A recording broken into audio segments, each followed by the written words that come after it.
La CRS 46 de Sainte-Foy-les-Lyons a été frappée par une épidémie de grippe.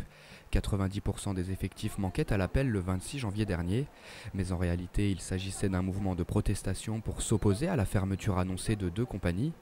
Pour le syndicat majoritaire des fonctionnaires de police, pas question de se laisser faire.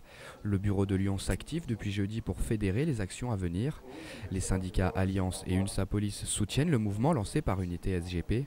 Surtout que les CRS ont déjà été touchés par des baisses d'effectifs en 2010 dans le cadre de la révision générale des politiques publiques. Et malgré cet effort-là, on a participé à environ le double des baisses des effectifs de la police, à savoir une dizaine de pourcents. Nous, on est à peu près arrivé à 20% de nos effectifs qui ont été diminués. Malgré ça, on nous parle aujourd'hui de baisse de compagnie. Donc c'est pour ça que l'ensemble des fonctionnaires qui sont affectés dans les unités et les compagnies républicaines de sécurité s'opposent à la fermeture de toute unité. Une réunion avec Brice Hortefeux doit se tenir le 2 février au ministère de l'Intérieur pour éclaircir cette affaire.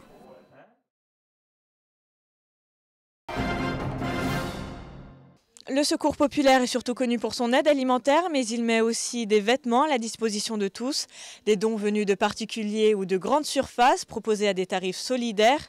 Un comité lyonnais organise une braderie en cette période de solde. Un reportage de Marion Berchet et Brice Nativelle. Par exemple, ce manteau qu'on vend d'habitude 5 €, on va le vendre 2,50 €. Un manteau de fourrure à ce prix, vous ne le trouverez pas en magasin. Pour cause, nous sommes ici au Secours populaire du 5e arrondissement de Lyon. Bien que l'accès à l'aide alimentaire est réservé aux plus démunis, la braderie est ouverte à tous. Des réductions pour attirer le maximum d'acheteurs. On suit un petit peu le mouvement général de la société. On fait des soldes en hiver et on fait à la fin de l'hiver et on fait des soldes à la fin de l'été. Pour rendre service aux gens, pour leur proposer des vêtements très bon marché. Et puis pour vider notre local qui est très petit.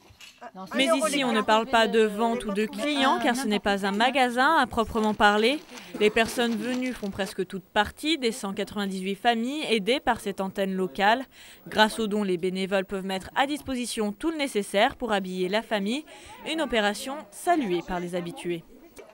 Elle aide beaucoup de gens qui n'ont pas assez de sous pour finir les mois. De toute façon, ils achètent ce qu'il faut pour leurs enfants et tout. Et parce que maintenant, la vie, elle est chère et tout. Alors, on trouve de belles choses qui ne sont pas chères. La braderie a lieu tous les jeudis après-midi.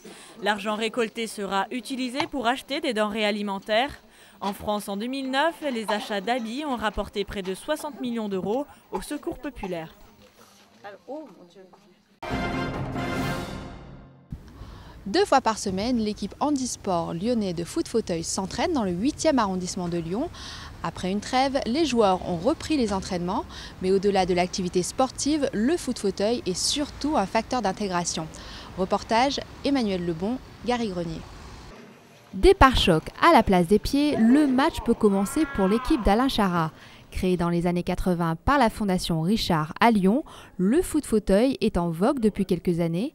C'est en effet le seul sport collectif ouvert au fauteuil électrique et les règles sont sensiblement les mêmes qu'au foot valide. Le but, faire oublier le handicap. Ça nous permet, le sport, de faire comme tout le monde, se sentir un peu quelque part valide, de se dire que quand on regarde les matchs de foot à la télé, on se dit que le mercredi à l'entraînement, on va faire pareil, on va mettre des buts, on va tirer des coups francs, mettre des frappes, être content et puis voilà. Comme dans le football traditionnel, le foot fauteuil a sa propre Coupe du Monde et son championnat national. Favorite en 3e division, l'équipe handisport lyonnais parcourt la France et l'Europe, des déplacements qui nécessitent beaucoup d'organisation. Parce que c'est des personnes qui ont un handicap où ça demande beaucoup d'attention pour n'importe quoi. Donc on est obligé de se déplacer un joueur, un accompagnateur, donc ça demande beaucoup plus de personnel et à titre bénévole.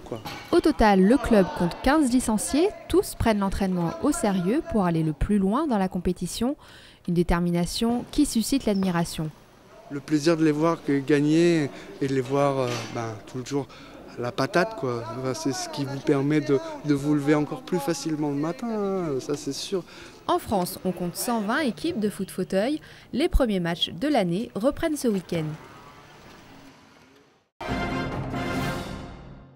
Ce week-end, le camélia est à l'honneur au jardin botanique du parc de la Tête d'Or. L'occasion pour les visiteurs de redécouvrir cette plante asiatique découverte au XVIIe siècle. Un reportage d'Emmanuel Vieillard et de Morgane Rousse. Chaque matin, vous buvez peut-être une infusion des feuilles d'une espèce de camélia. Vous ne le savez peut-être pas, mais l'arbre à thé en est une. Comme cette fameuse boisson, 90% des camélias connus sont originaires de Chine. Plusieurs de ces spécimens fleurissent chaque hiver depuis 133 ans dans la grande serre du jardin botanique. C'est un arbre qui a été apprécié, je pense qu'il est peut-être un peu plus méconnu maintenant. Parce que déjà ça a une floraison assez rapide et donc sur une courte durée. Après on se retrouve avec une plante qui reste verte les 3/4 de l'année. C'est une plante qui a des besoins, oui, donc je vous disais assez spécifiques, qui est pas compliquée mais qui a même, voilà, il lui faut des soins particuliers. Les camélias fleurissent de novembre à avril et les fleurs les plus précoces sont souvent les plus odorantes. Elles éclosent sur des arbres hauts de 1 à 12 mètres, des spécimens souvent uniques. L'hybridation nous apporte des fleurs plus belles, plus colorées. On joue sur plein de facteurs, sur la longévité de la fleur, sur la couleur. On peut même jouer sur l'odeur. L'auteur Alexandre Dumas-Fils, avec son roman La Dame aux camélias, a fait de cette fleur l'emblème du luxe des siècles derniers. Heureusement, la plante s'accommode davantage de nos jardins ombragés que des salons enfumés du XIXe siècle.